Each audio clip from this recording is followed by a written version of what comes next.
Vamos a estar viendo el tema en el capítulo 3 y el tema en el capítulo 3. En esta epístola también, igual que en Efesios, cada capítulo tiene un tema y el capítulo 3, el tema es la venida de Cristo es una esperanza purificadora. La venida de Cristo. En este capítulo y en el próximo, en esta epístola y en la próxima, en 1 y 2 de Tesalonicenses, Pablo está tocando el tema de la venida de Cristo por la iglesia, a lo que le llamamos nosotros bíblicamente el rapto, ¿verdad? Para lo cual la iglesia se prepara y nos debemos de preparar cada día debemos de prepararnos para cuando Cristo venga por la iglesia.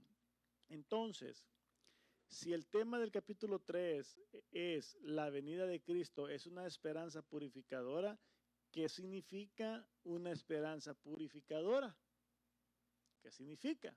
¿Qué quiere decir el apóstol Pablo en este capítulo con el tema que se sustrae por lo que se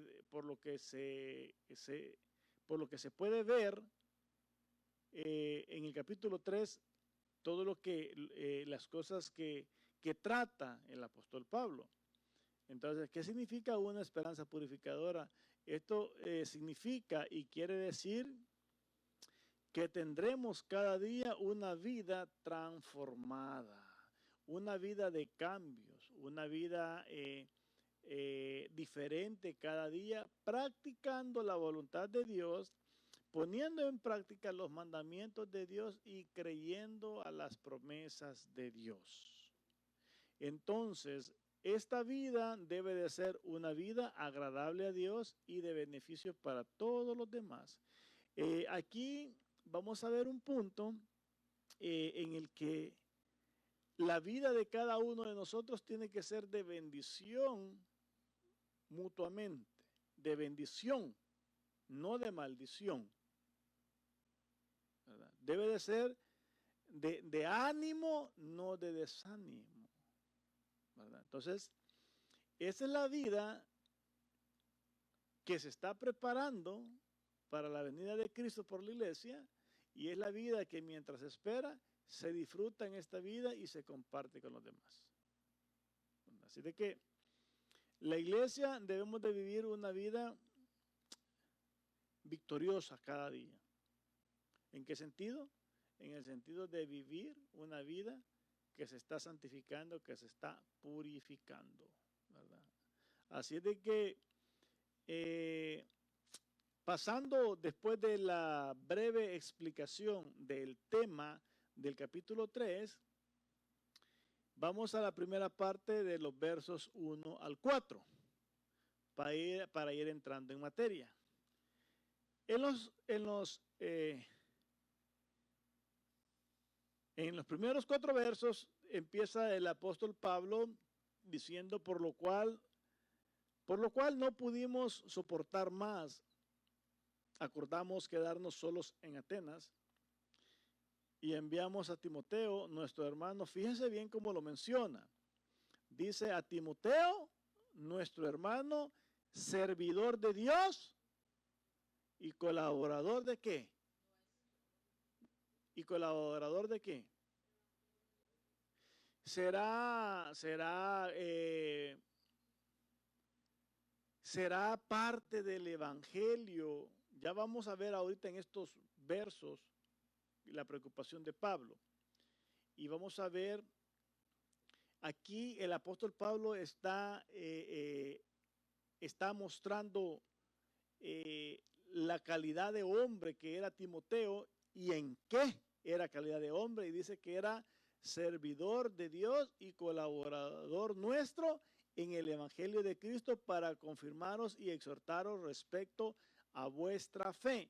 Verso 3, a fin de que nadie se inquiete por estas tribulaciones, porque vosotros mismos sabéis que para esto estamos puestos, porque también estando con vosotros, os predecíamos que íbamos a pasar tribulaciones como ha acontecido y sabéis. Bien, aquí hay una preocupación de Pablo por la iglesia, ¿verdad? Un anhelo de él por ir a ellos. No pudo ir porque tuvo problemas y al ver que tuvo problemas no soportó más y mandó a Timoteo, ¿verdad? Para ir a confirmar a los hermanos que estaban allá en Tesalónica. ¿Y cuál era la preocupación de Pablo? Ir a ver si estaban perseverando en la fe como debe de estar la iglesia. ¿Y qué es lo que Pablo quería saber de ellos? ¿Y qué fue lo que Timoteo iba a ver en esta iglesia? Iba a ver si estaban perseverando en la fe. ¿Qué es lo que corresponde a la fe? ¿Me podrían decir algunas cosas ustedes para que no se duerman y no se les haga aburrida la enseñanza? ¿Qué cosas corresponden a la fe?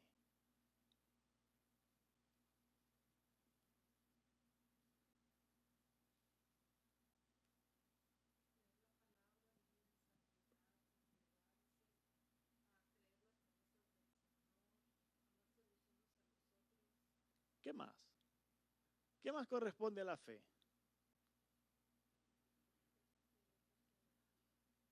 Perseverar. ¿Qué más? Estar unidos. ¿Qué más? ¿Qué más pertenece a la fe? Porque Pablo dice que iba a confirmar y a exhortarlos respecto a vuestra fe. Y la Biblia dice que el justo por la fe vivirá. Entonces, ¿cómo debe de vivir el creyente en plena certidumbre de fe? ¿Qué características podríamos mencionar de eso? ¿Qué sería, aparte de lo que han dicho, qué más sería vivir por fe?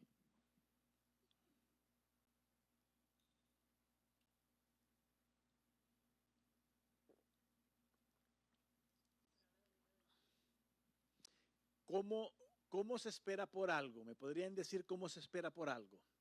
Cuando uno espera algo bueno, agradable, ¿cómo se espera? Eso fue lo que aprendimos en la epístola, eh, en la primera epístola con la que empezamos en este tiempo de Efesios, la expectación de la iglesia, estar a la expectativa a los acontecimientos y prepararse para esos acontecimientos. Por ejemplo, cómo espera uno una fiesta de boda cuando es invitado a una fiesta de boda? ¿Cómo la espera?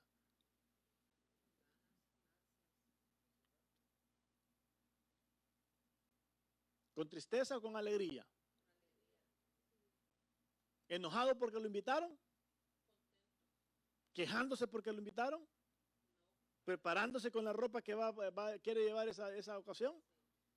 Está la expectación de qué va a sentir al ver eso, sobre todo los que ya son casados y van a recordar eso, porque es bien importante eso, ¿eh? Es bien importante en la vida todo esto. Entonces, los casados a recordar el momento que se casaron, el beneficio del matrimonio, y los jóvenes que están con ese deseo de casarse, que se ilusionen, que digan, wow, esto es bonito y todo eso. Entonces, eh, eh, se espera, se espera una fiesta de boda donde hemos sido invitados con buen ánimo, ¿no? Preparando la ropa que uno quiere usar ese día, esperando esa fecha y por sobre todo, si uno está a la expectativa de ir a esa fiesta, verdad que nada le interrumpe esa fecha. Solamente que sea una cosa fatal, un accidente y que vaya para el hospital, una gravedad, una enfermedad que no lo deje salir de la cama por la fiebre alta, cosas comprensibles, pero de lo contrario, nada lo distrae de asistir a esa fiesta. Bien, entonces, eso es lo que estaba pasando acá. Entonces, ¿qué es lo que iba a ir Pablo a ver? ¿Qué es lo que quería saber Pablo de esta iglesia? Quería saber si esta iglesia estaba viviendo en fe, si estaba perseverando en la fe, si estaban viviendo como deberían de vivir, si se estaban congregando, si leían la Biblia, si se llevaban bien, si mantenían la unidad del Espíritu, si había amor entre ellos, si estaban evangelizando, ¿verdad? Fuera de la iglesia, si dentro de la iglesia estaban capacitándose más en la fe, si estaban visitando a los enfermos, si estaban teniendo programa de evangelismo, si estaban teniendo tiempos de oración, si estaban congregándose correctamente, si todos tenían las cosas en común, etcétera, etcétera, todo ese tipo de cosas que corresponden al evangelio, ¿verdad? Eso es lo que le preocupaba a Pablo. Entonces, pregunto yo a ustedes, la Biblia ya profetiza esto, y por eso es bien importante leer la Biblia para que los tiempos no nos sorprendan. La Biblia ya dice que en los postreros días muchos apostatarían ¿de qué? ¿Qué es apostatar? ¿Qué es lo que Pablo estaba supervisando en esta iglesia?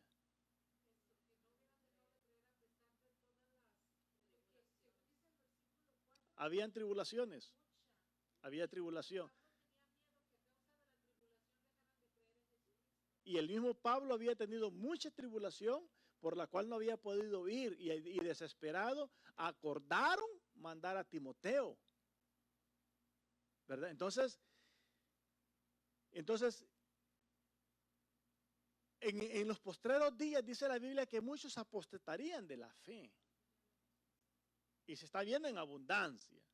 Entonces, por ejemplo, la gente ha dejado de congregarse,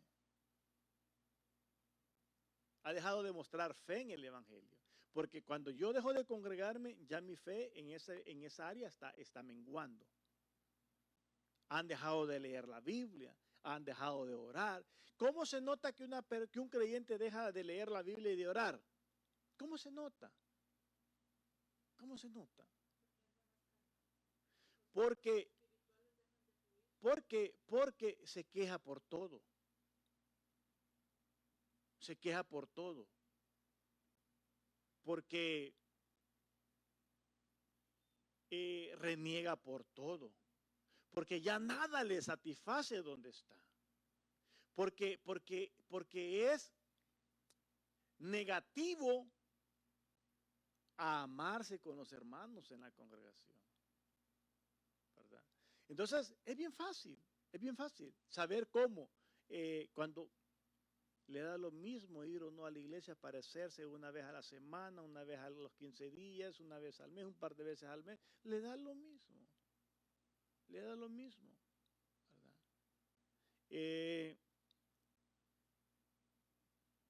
Yo le he aconsejado a alguien que los días que pueda venir a la iglesia, que haga ciertas cosas como para redimir todo ese tiempo, y la persona no lo está haciendo. Que cuando venga aquí yo le he dicho, haga esto, esto y aquello, y lo hace. Y le está ayudando. Entonces, hay gente que deja de leer, de congregarse, y se le nota que la actitud. Entonces, y aquí es donde entra para nosotros el consejo de las 10 vírgenes. No dejarnos robar el aceite, que nada nos quite nuestro aceite, ¿verdad? Porque en los postreros días, el amor de muchos, ¿qué va a pasar?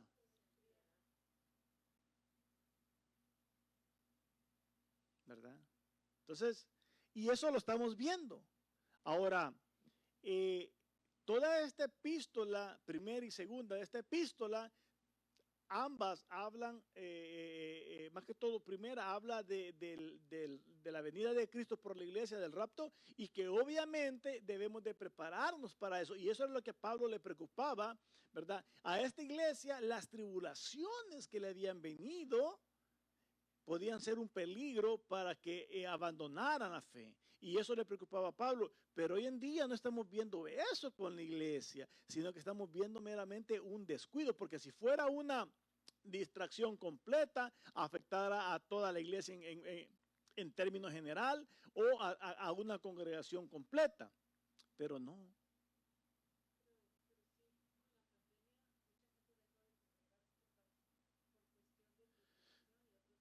Pero realmente la pandemia lo que vino a servir fue un termómetro que vino a medir la temperatura. O sea que la pandemia vino a descubrir quién es el verdadero creyente.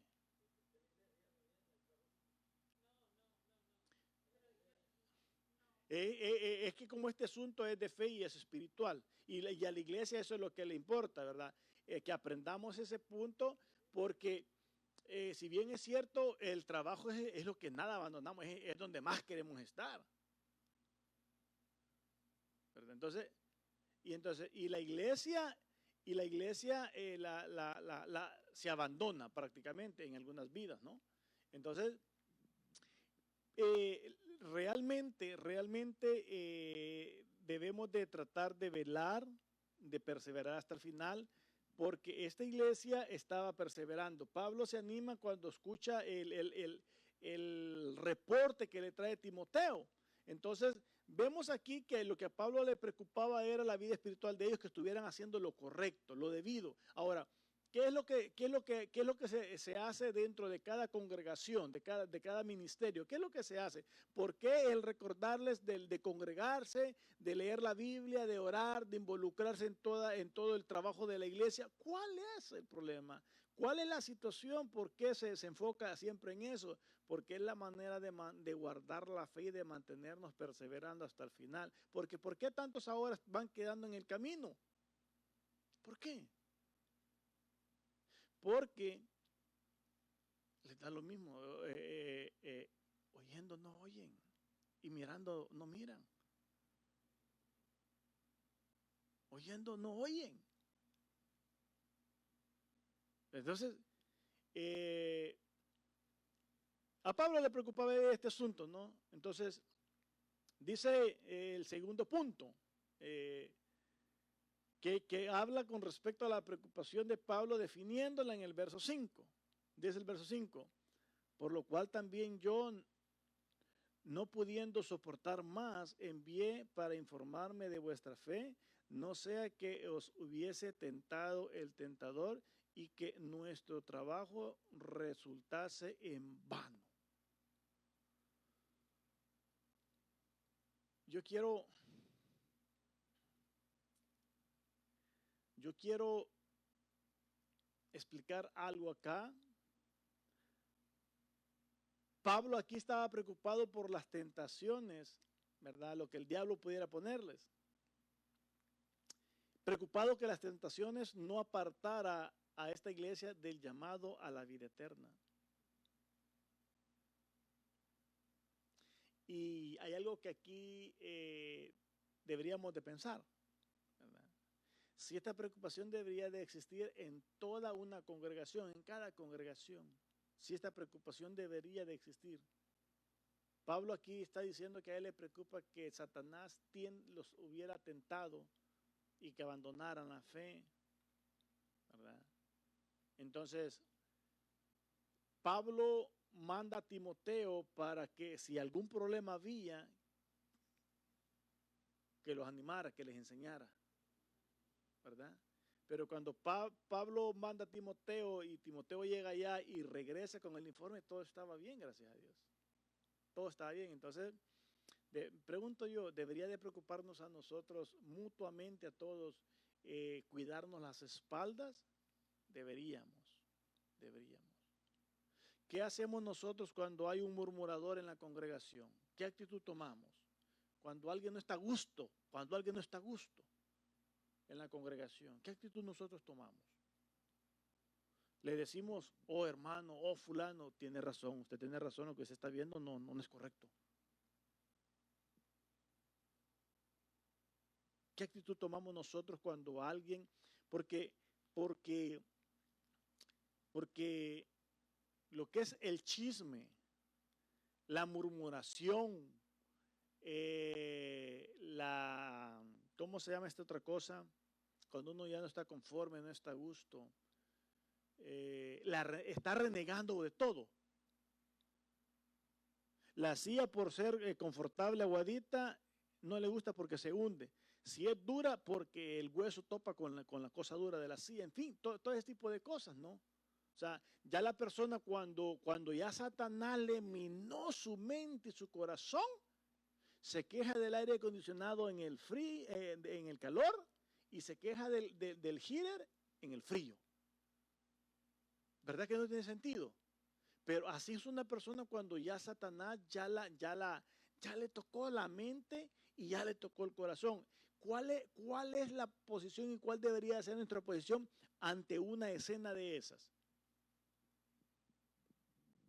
¿Cómo le deberíamos de responder nosotros a una persona que empieza a murmurar, a quejarse del Evangelio, a quejarse de otro hermano, a quejarse en todas las congregaciones pasa y aquí ha pasado de la gente que se queja de la alabanza? Yo no me quejo de la alabanza. Yo esté como esté, yo paso al altar.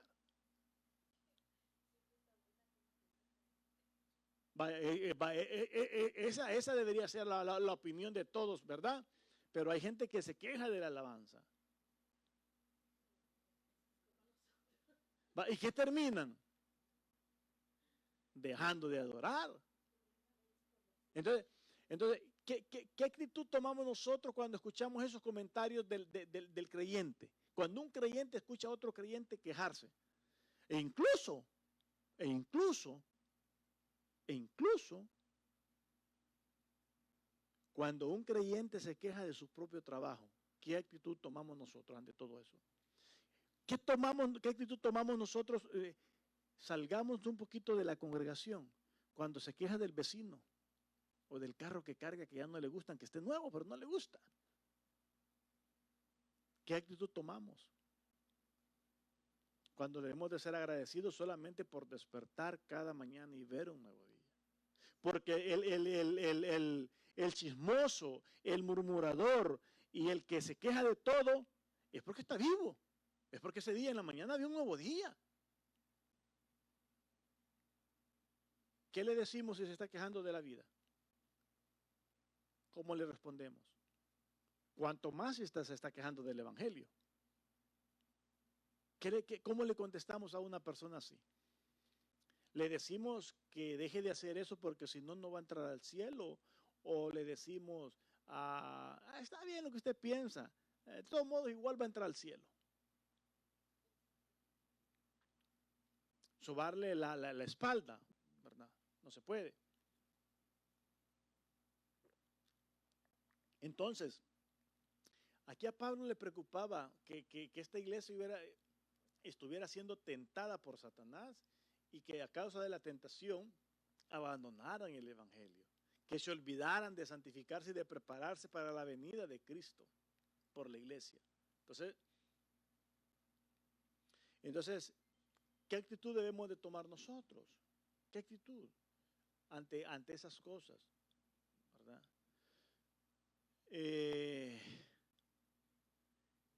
Hay gente que está murmurando y está rechazando, aún cuando está escuchando durante la enseñanza o durante la prédica, están rechazando. Están rechazando. Entonces, debemos de saber tratar ante esas situaciones porque si no, nos afecta. Ok. Bien interesante esto.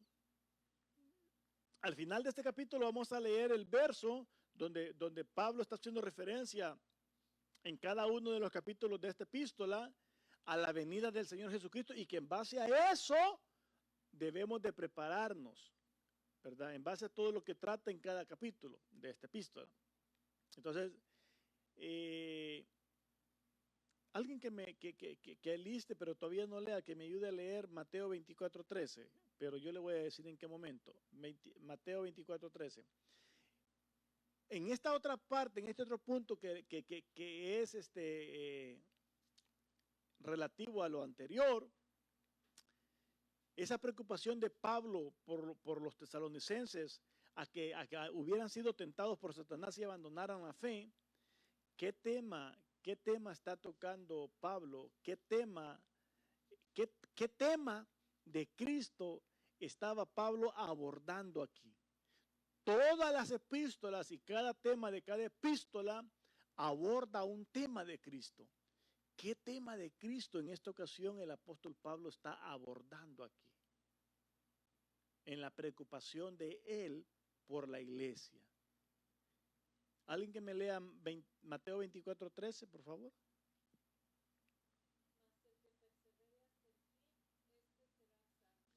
¿Sería esto lo que Pablo le preocupaba?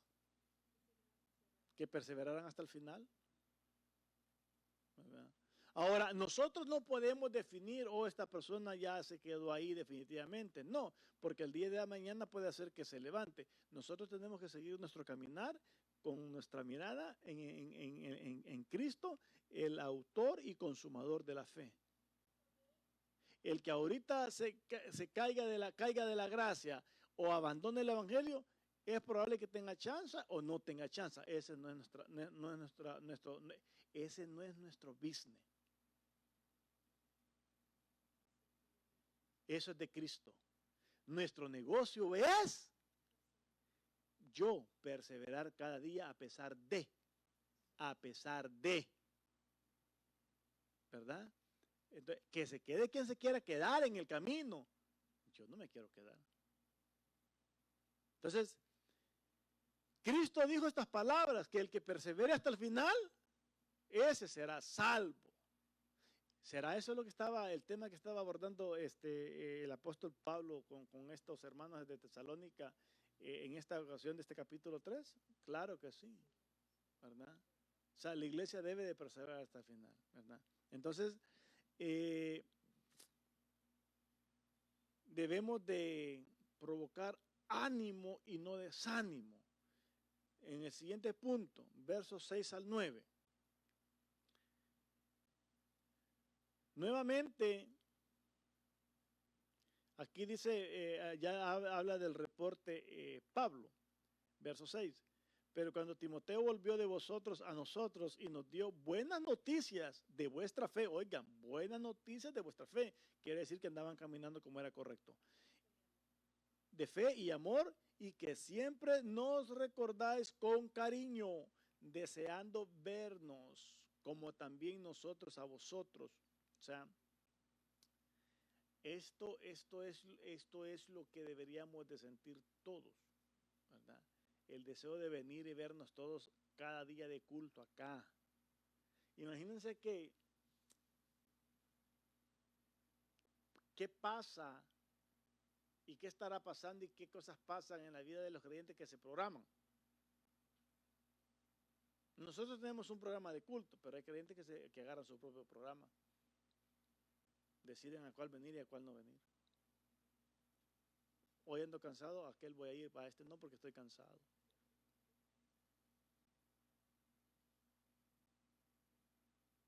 Se programan. Porque se cansan, se agotan. Pudiendo venir, no vienen, se programan. Y aquí vemos que yo se los trato de presentar de alguna manera, ¿verdad? Para entender la importancia de desear vernos en la casa de Dios todos, ¿verdad? Estos estaban a distancia, pero deseaban verse por lo menos en cierta ocasión, en un año, en no sé en cuánto tiempo, deseaban verse, porque es el amor de Dios. Pero ahora no, hombre, casi ni se saluda, con dificultad. Entonces, eso es falta de amor, falta de deseo de mostrarnos el amor mutuamente. Entonces, dice el verso 7, por ello, hermanos, ¿por qué? Por ello, ¿a qué se refiere? A ese amor con el que deseaban verse ambos. Por ello, hermanos, en medio de toda nuestra necesidad y aflicción, fuimos consolados de vosotros por medio de vuestra fe. El estilo de vida, fíjense bien lo que les voy a explicar. El estilo de vida que nosotros llevemos nos va a animar los unos a los otros. Hoy estamos más cerca del final. Olvídese quién se quiera quedar en el camino. Olvídese. Cuiden su aceite, cuiden su aceite. Olvídense quién quiera quedar en el camino.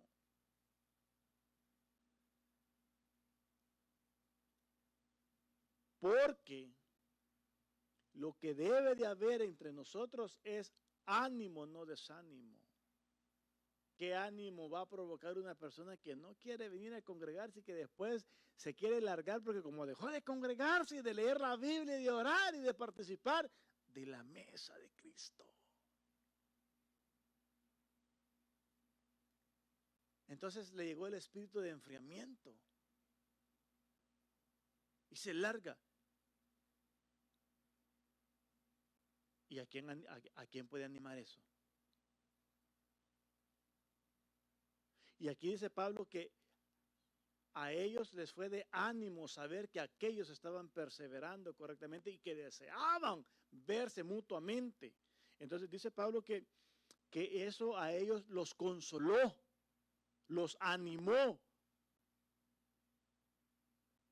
Yo en estos últimos tiempos yo he aprendido a animarme, a consolarme con los que vienen, siguiendo el ejemplo de David.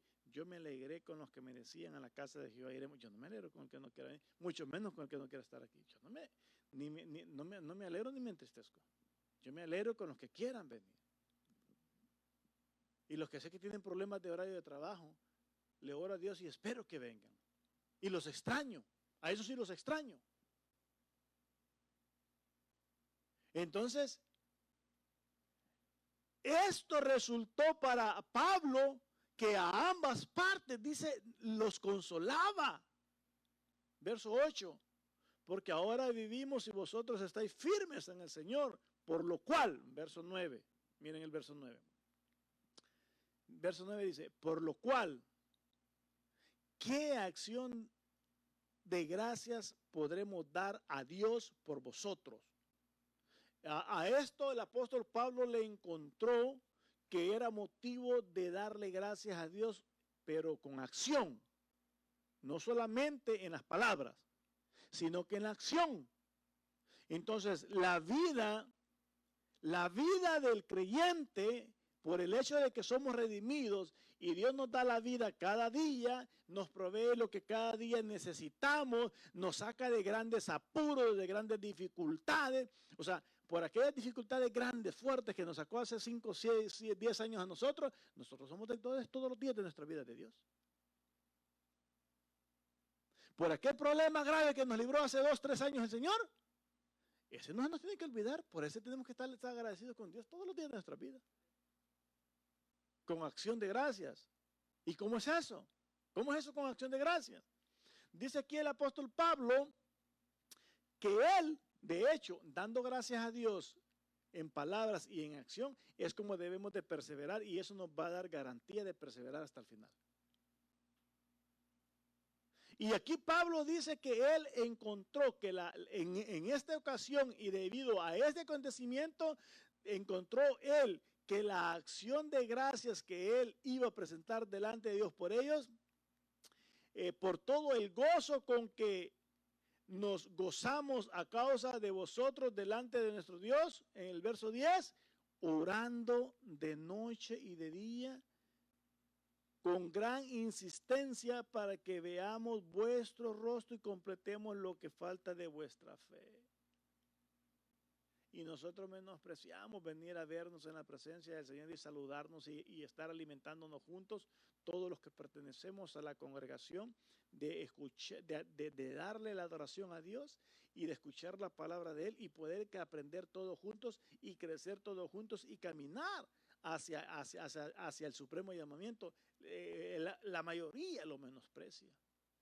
Entonces, y Pablo dice que él iba a dar gracias orando. ¿Y qué es la oración? La oración, el momento en el que uno está orando 20 minutos, media hora, 1 hora, en la mañana y en la tarde, eso es tiempo. Eso es estar de rodillas o sentado o caminando, pero orando. Entonces, eso es acción. Tomar tiempo, tomar dedicación, apartarse un momento para orar. Eso es algo que se da como acción. Entonces, el creyente debemos de vivir con acción de gracias cada día. ¿Cómo puede ser nuestra acción de gracias cada día? Pues evangelizando, orando los unos por los otros, ayudándonos en la obra del Señor todos juntos. Eso es acción. ¿Por qué? ¿Por qué yo debo de trabajar en la congregación a la par de todos mis hermanos? ¿Por qué? ¿Por qué yo debo de trabajar? Porque tengo agradecimiento y tengo que apoyar a los demás, tengo que demostrar que estoy agradecido con Dios. El buen samaritano, ¿por qué el buen samaritano hizo todo lo que hizo con aquel hombre que no conocía? Imagínense lo que se hace por un desconocido, cuánto más por los que conocemos. Ahora, ¿por qué el buen samaritano hizo eso? Demostrándonos el agradecimiento que él tenía con Dios, con la vida que Dios le daba y todo lo que Dios le proveía. Así debemos de vivir, dispuestos a hacer lo bueno hacia los demás cada día, cada día. Orar por los demás. Imagínense que hay creyentes que no oran ni por ellos mismos. Y debemos de orar por los demás, por uno mismo y por los demás. Ahora, todo esto que Pablo explica aquí y lo que yo le estoy explicando, esta es la manera segura de perseverar hasta el final, demostrando una vida agradecida. Retrocedo un par de pasos hacia atrás en la enseñanza, retrocedo. Y un murmurador, y un chismoso, y un desanimado, estará mostrando acción de gracias con eso. Aquella humillación de Cristo en la cruz del Calvario. Aquel sufrimiento, aquel dolor que Él padeció por nosotros.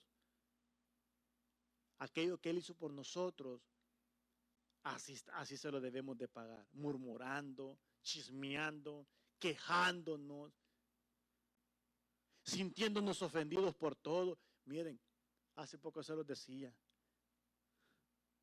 Jesucristo nació en un pesebre y no creció traumado. No le echó la culpa al Padre ni a nosotros porque por causa de nosotros vino a nacer en esa condición, hombre. Cristo no nos reprochó eso. Ni nos reprochó, ni creció traumado. ¿Cuándo se quejó Cristo porque nació en un pesebre? ¿Cuándo se quejó Cristo? Y dijo, por ustedes yo tuve que nacer en un pesebre. ¿Cuándo? Ahora yo pregunto nuevamente, ¿y los chismosos? ¿Y los murmuradores? Los que solo están viendo en qué fallamos para señalarnos. Eso es acción de gracias. La vida de cada creyente debe de ser de acción de gracia, agradecido, pero no de palabras, de hechos, de acción, de hechos. Entonces, debe de ser nuestra vida una vida de agradecimiento, de estar demostrando que estamos agradecidos. ¿Por qué yo vengo a todos los cultos si tengo el tiempo para hacerlo? ¿Por qué? Porque estoy agradecido. ¿Por qué yo leo la Biblia todos los días y por qué oro todos los días? Porque yo tengo agradecimiento. ¿Por qué yo evangelizo? Porque tengo agradecimiento, acción de gracia. ¿Por qué yo oro por los demás? Porque estoy agradecido. ¿Por qué yo doy mis diezmos? Porque estoy agradecido. ¿Por qué yo doy mis ofrendas? Porque hay agradecimiento. ¿Por qué yo adoro? Porque Cristo me dio vida y porque tengo vida hoy adoro. Pero yo no voy a adorar porque no me gusta la adoración. Eso es de loco. Yo no sé de qué planeta bajaron. Es incomprensible. Entonces, la vida del creyente debe de ser una vida de agradecimiento. Y viviendo agradecido es la garantía para que nosotros perseveremos hasta el final. Entonces,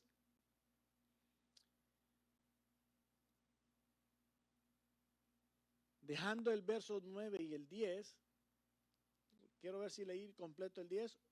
Orando de noche y de día con gran insistencia para que veamos vuestro rostro y completemos lo que falta de vuestra fe. Sí, lo terminé. Termino el capítulo con los últimos versos.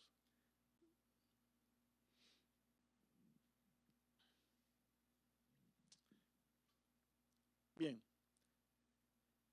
Dice el verso 11.